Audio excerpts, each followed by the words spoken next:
To the UN to OCHA, which has a global view of the situation. Now, when it comes to the aid, the answer is no, not yet. The shift has not yet happened.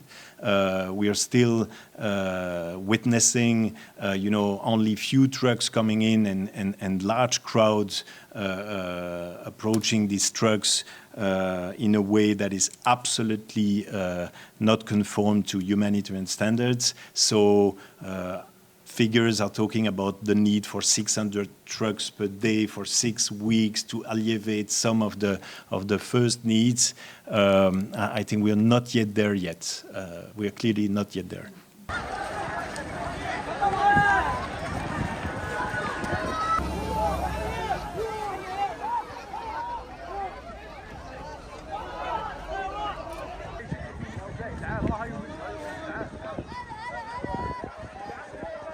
We need some determined patience.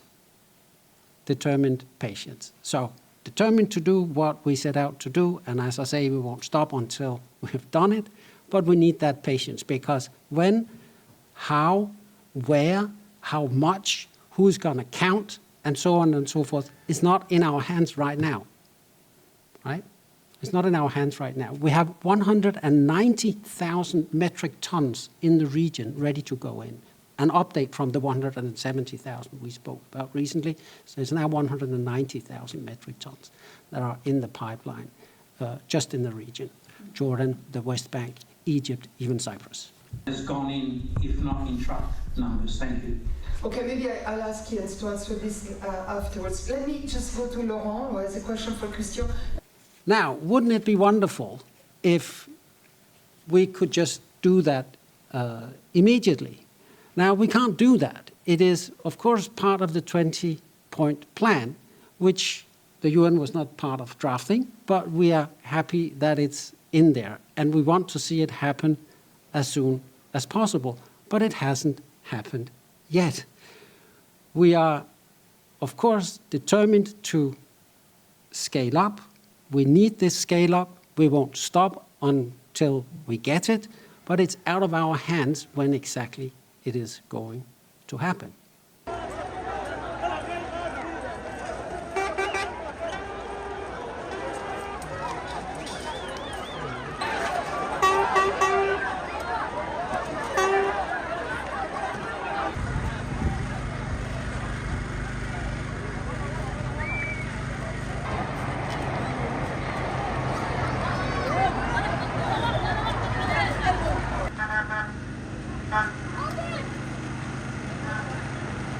Evidence that we have from our colleagues on the ground, who says that humanitarians are now able to move more easily in many areas, so teams are reaching peoples in places that have previously been cut off. So movement restrictions inside Gaza is clearly better now than they have been in the past. And we use that, of course, to pre-position supplies, to deliver as much as we can. It is a very fluid situation. I know it's self-evident to say.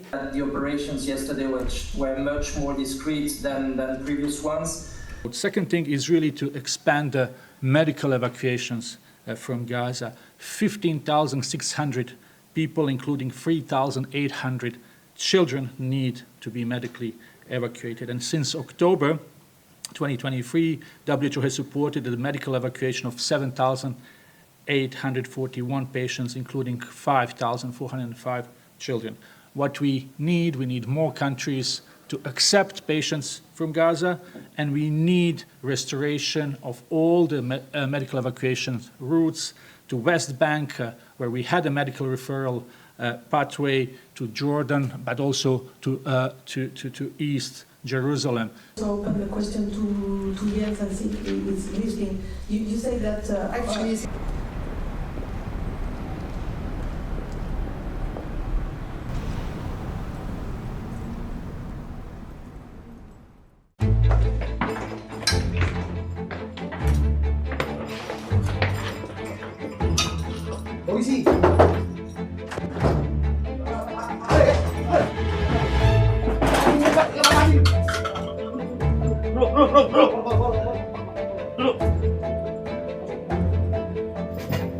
bener Arif ya? Iya Pak. Bener ya? Benar Pak. Ya kau anggota DPR ya? Iya Pak, iya itu Pak.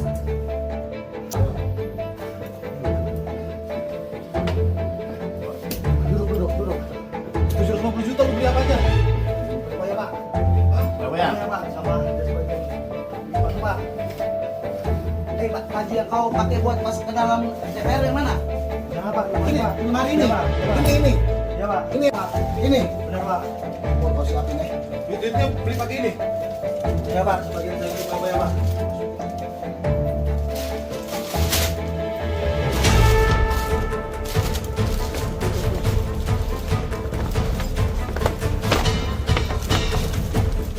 Ini beli juga hasil dari itu, beli ya? Iya Pak, iya Pak. Beli juga. Iya Pak.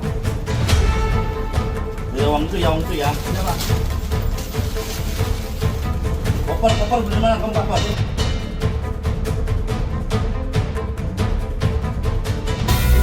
Pak.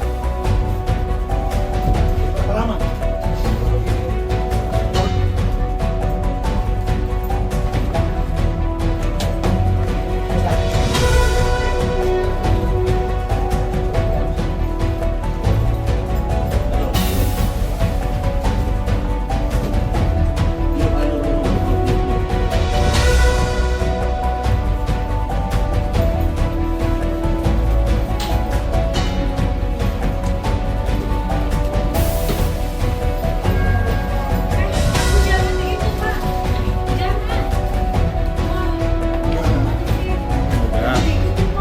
Enggak.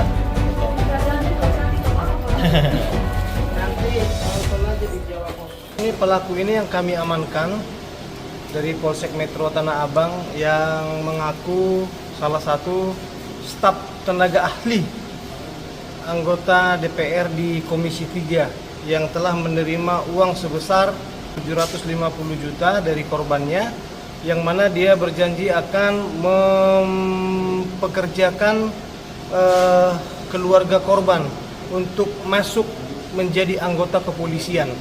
Nah, dia menjanjikan kepada korban bahwa dia bisa untuk memasukkan keluarga korban sebanyak 3 orang untuk masuk menjadi anggota kepolisian, yang mana pada saat ada penerimaan anggota kepolisian. Berarti ngaku-ngakunya anggota dewan atau tenaga ahli atau staf ahli? Dia mengaku salah satu staf tenaga ahli anggota dewan. Komisi berapa? Komisi 3. Berarti biasanya tiap hari berkeliaran di gedung DPR RI atau gimana? Ya, dia memiliki kartu akses untuk bisa masuk dan keluar di pintu yang mana tanda pengenal itu dia duplikasi dari yang asli yang dia temukan di kota Padang. Oke. Di sini Bang, arah ke sini.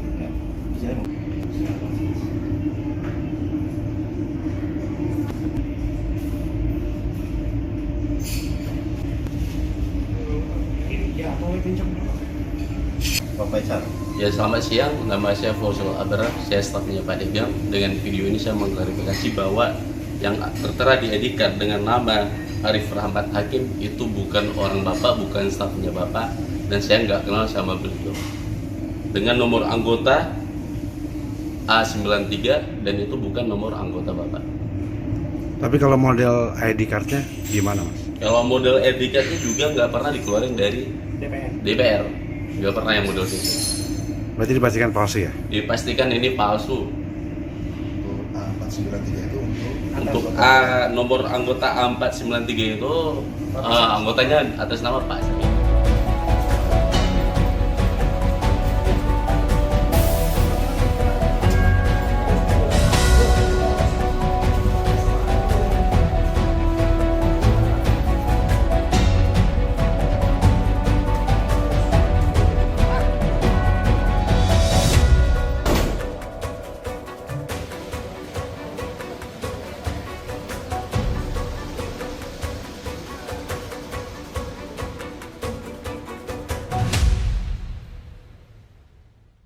Tidak ada pengusaha hebat di dunia republik ini, terkecuali pengusaha yang pertama mampu mensiasati aturan, yang kedua mampu menaklukkan pejabat.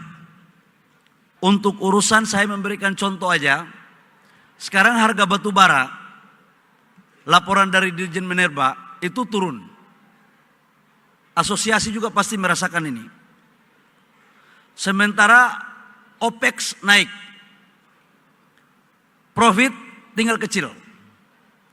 Kenapa Bapak Ibu seperti ini?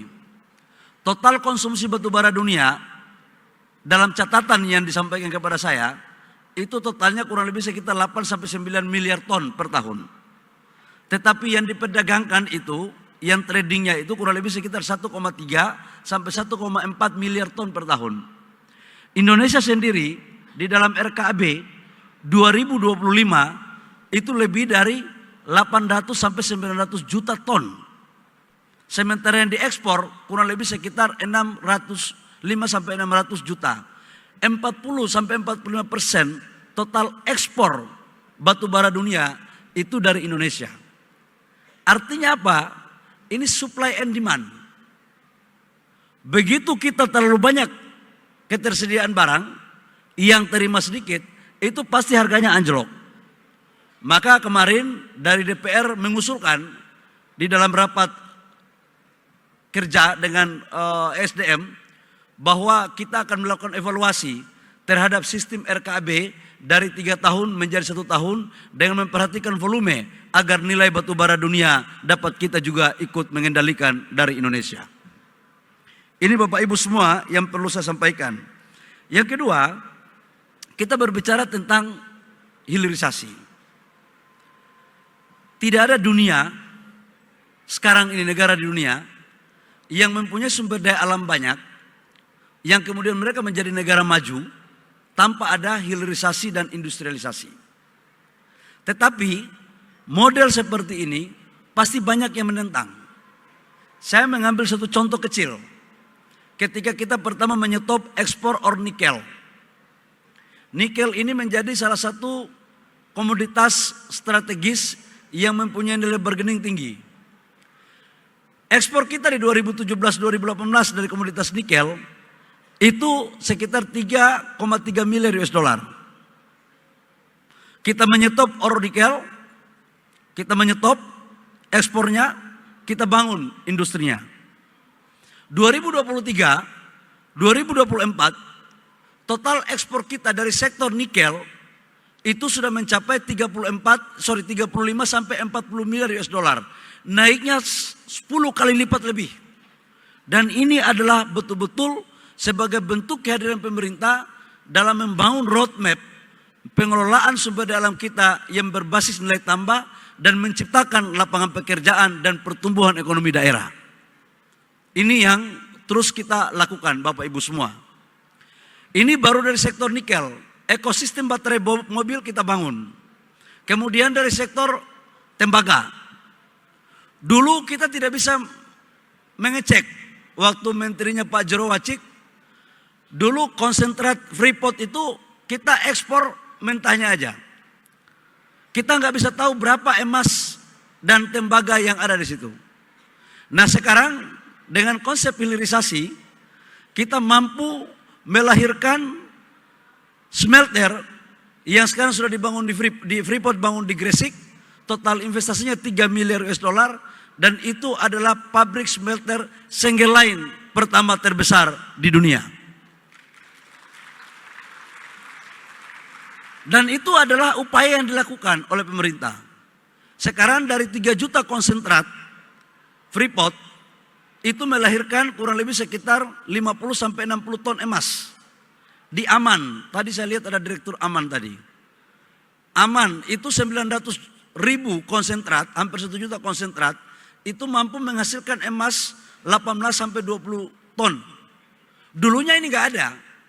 Inilah kekayaan kita yang harus kita kelola secara baik, Bapak Ibu semua.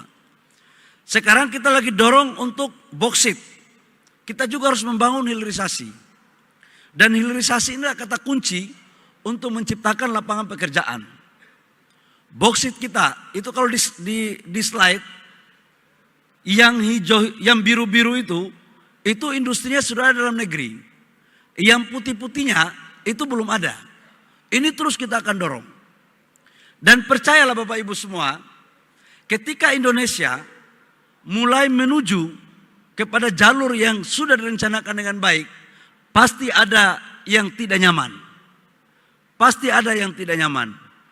Baik dari kelompok luar maupun mungkin ada kelompok dari dalam. Tetapi untuk menjalankan arahan Bapak Presiden, sekali lagi saya katakan bahwa jangankan selangkah, sejengkal pun saya akan tidak mundur untuk menghadapi hal-hal yang seperti ini. Karena ini menyangkut dengan kedaulatan bangsa kita, Bapak Ibu semua. Banyak yang datang lobby ke saya agar membuka keran ekspor barang mentah. Saya katakan kalau begini terus, apa bedanya kita di zaman VOC dengan sekarang? Dulu zaman VOC itu kan mengambil barang mentah kita, dibawa keluar, mereka olah di luar, nilai tambahnya di luar, baru dibawa lagi ke dalam negeri ke kita. Kita ini sekolah sampai udah nggak tahu lagi sampai di mana gitu. Masa cara-cara lama mau dipakai lagi untuk sekarang? Saya katakan bahwa stop, kita harus masuk lembaran baru untuk kebaikan rakyat, bangsa dan negara. Ini Bapak Ibu semua, sudah nggak ada lagi pintu yang harus kita buka. Yang ada sekarang itulah kita butuh kolaborasi. Kita panggil semua teman-teman. Saya sebelum masuk menjadi menteri, saya juga adalah pengusaha. Ya, waktu saya jadi pengusaha juga main di sektor pertambangan. Saya tahulah kelakuan teman-teman di saat saya masih jadi pengusaha. Tidak ada pengusaha hebat di dunia Republik ini, terkecuali pengusaha yang pertama mampu mensiasati aturan, yang kedua mampu menaklukkan pejabat. Dan itu cara-cara kita dulu. Tapi saya mohon cara-cara lama kita harus tinggalkan untuk kebaikan rakyat, bangsa, dan negara.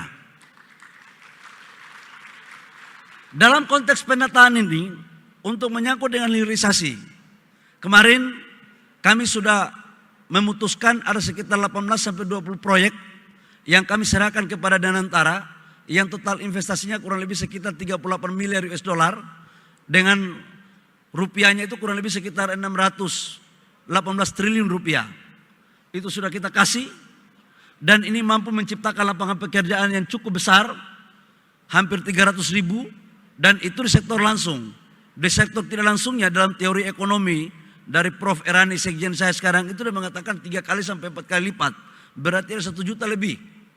Dan ini adalah cara kehadiran negara untuk mendorong program agar bisa melakukan pemerataan pertumbuhan ekonomi di wilayah-wilayah. Ekonomi kita nggak boleh tumbuh di Jakarta, harus di daerah. Caranya apa? Hilirisasi. Akhir tahun berapa kira-kira? Target akhir tahun dari yang 200 pengemplang ini Pak masih diproses, tapi kemarin dari hasil Rapimnas itu mohon izin Pak sekitar 20 T Pak, karena ada beberapa yang kesulitan likuiditas dan meminta restrukturisasi utangnya diperpanjang Pak. Sebagian nanti tahun depan kan jadinya? Iya Pak. Pak Dirjen Bea Cukai, ada informasi yang mau di-share nggak?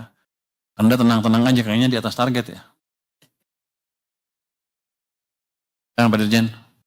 Baik Pak, terima kasih Pak Menteri. Ini berkaitan dengan pertanyaan, mungkin tidak ada di daftar pertanyaannya Bapak. Tanya aja sendiri, jawab. Yang ada adalah pertanyaan lepas Bapak, hasil kunjungan hasil kunjungan Bapak. Saya lempar aja ke ini untuk Bea Cukai, ada yang mau nanya enggak? Kalau ada yang mau nanya, angkat tangan langsung. Nah itu, Ibu yang itu sebelah kanan tuh, silakan Bu.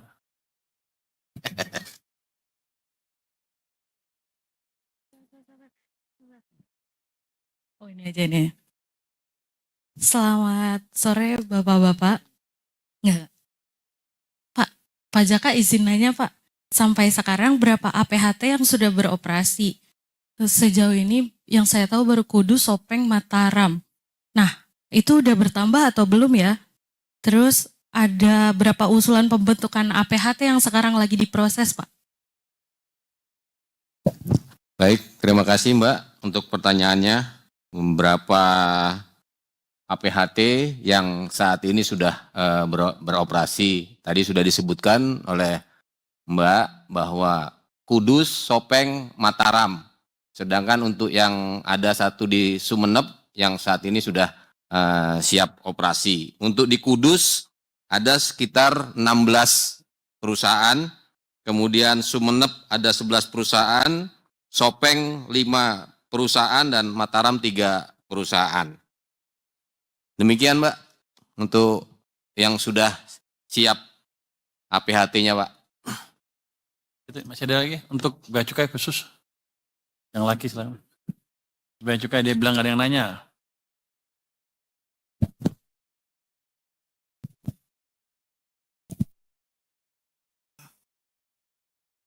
Selamat siang Pak, saya Reza dari Nikkei. Ingin bertanya untuk persiapan cukai minuman berpemanis untuk tahun depan seperti apa, dan juga untuk cukai untuk komoditas ekspor batu bara itu bakal seperti apa ke depannya. Terima kasih Pak. Baik, untuk pertanyaan MBDK yang secara ini peraturannya sedang disiapkan bahwa ke depan akan diberlakukan, tetapi diberlakukannya pun itu akan melihat situasi yang berkembang di masyarakat. Demikian. Ada lagi di depan, silakan. Pajak ya, cukai ya, silakan. Anda boleh nanya sampai dia nggak bisa jawab. Oke Pak, terima kasih. Pak Dirjen, saya Kris Bibisana dari Suar Pak. Suar, iya. Untuk terkait tadi ada penurunan CHT dalam jumlah besar dan kita terkontraksi sampai 19,2% itu, kira-kira dari Dirjen Bea Cukai ada solusi yang ditawarkan, misalnya ada penyesuaian atau seperti apa untuk bisa mengembalikan dari cukai yang sempat turun itu Pak, terutama karena dampaknya ke penerimaan negara. Terima kasih. Cukai turun ini mungkin karena berkaitan dengan hasil produksi pabrik rokok yang sampai dengan saat ini terjadi penurunan, sehingga tentunya akan berpengaruh juga terhadap penerimaan cukai. Terutama untuk cukai rokok kelas 1 ini yang mengalami penurunan produksi, dan dampaknya adalah penurunan cukai. Namun untuk operasi yang kita lakukan secara terus-menerus itu bisa menjaga penerimaan cukai tidak sampai terkontraksi ataupun malah terjadi pertumbuhan secara sampai dengan saat ini sekitar 7,1%. Demikian.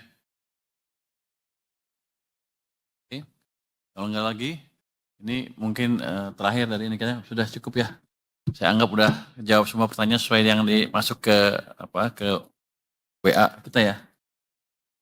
Terima kasih semuanya. Jadi kelihatannya ada pembalikan di arah ekonomi, di arah perekonomian ke depan akan lebih bagus lagi, dan kita akan jaga terus anggaran fiskal supaya tetap berkesinambungan dan prudent sambil mengoptimalkan dampaknya ke perekonomian. Ke depan saya pikir ekonomi kita akan semakin cepat dan semakin cepat lagi. Terima kasih semuanya. Wassalamualaikum warahmatullahi wabarakatuh.